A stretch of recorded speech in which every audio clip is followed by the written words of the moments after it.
All right, y'all, what's going on? It's Combo Breaker 99. I am back with another video. All right, y'all, back with a UFC women's flyweight ranking update video. All right, there's a little something here that I just wanted to call out and just question, of course, in the newly updated rankings. But before I get started, let me say this first. No, this is not a Casey O'Neill hate video. No, I'm not hating on Casey O'Neill. No, I don't hate Casey O'Neill.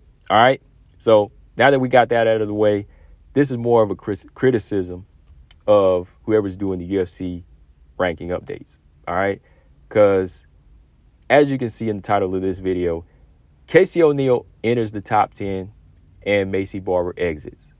And I'm really trying to figure out based off of what?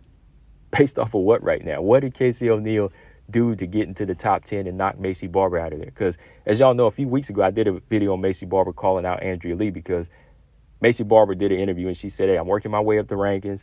And the best way to do that now that I'm 10 is I want to fight the fighter above me. I want to fight the number 9. Okay.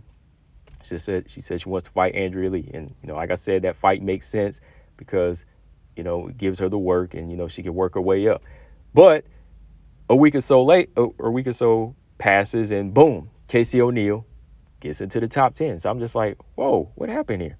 And I know some people are going to say, oh, you're making a big deal, or, oh, man, the rankings don't mean anything, or it's not that serious. Well, I'm putting myself in the fighter's shoes. I'm just thinking of it, as a fighter, like if I was looking at the rankings and, I would just work my way into the top 10 and I'd be like, oh, man, I'm a top 10 fighter. Then a week later, somebody who hasn't fought in 10 months takes my spot. I would kind of question that, right?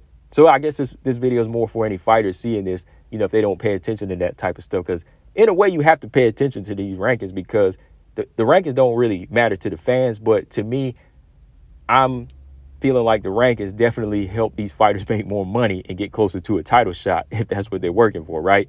So if you're number 14 one day and you're working hard up the ladder, then all of a sudden you lose your spot or you get knocked out of the rankings over somebody who hasn't really been active, you would question that, right?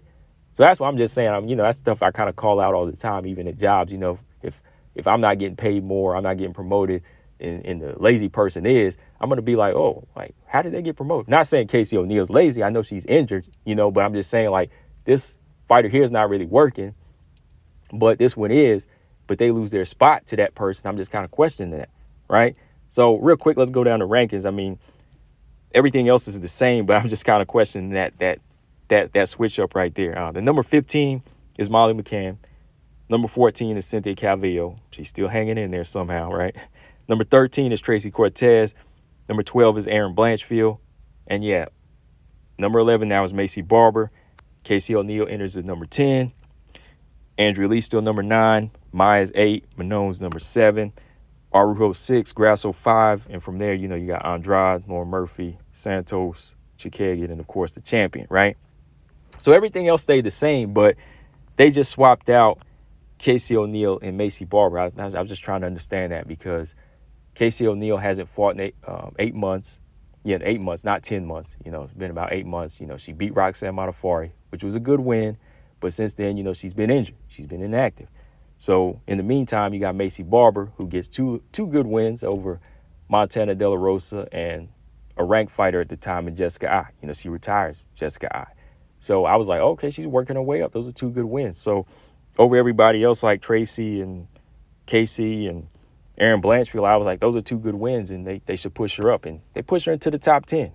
Whenever everybody else retires, that pushes her in. JoJo's out, so that pushes her into a deserved spot in the top 10. So I thought, okay, she's going somewhere. But then they put Casey O'Neill in there, and I'm just kind of like, oh, crap. Like now they're trying to hype up Casey O'Neill next. Like I said, no hate to her. I'm just trying to understand it. Like, are they trying to make her the next big thing for, like Tyler Santos or for the champion in like less than a year whenever Casey O'Neill still needs to work? I'm just trying to understand that, Like I said, it's not a hate video. It's just kind of a call out, just saying, okay, y'all need to really pay attention to these rankings here. You need to pay attention to little details like that. That's all I'm saying, because in the fighter's eyes, it's taken away from their opportunity. That's how I see it, guys. Not making a big deal, but that's just how I look at it. Let me know what y'all think. How does she take that spot? Combo Breaker 99. I'm out. Subscribe. Peace.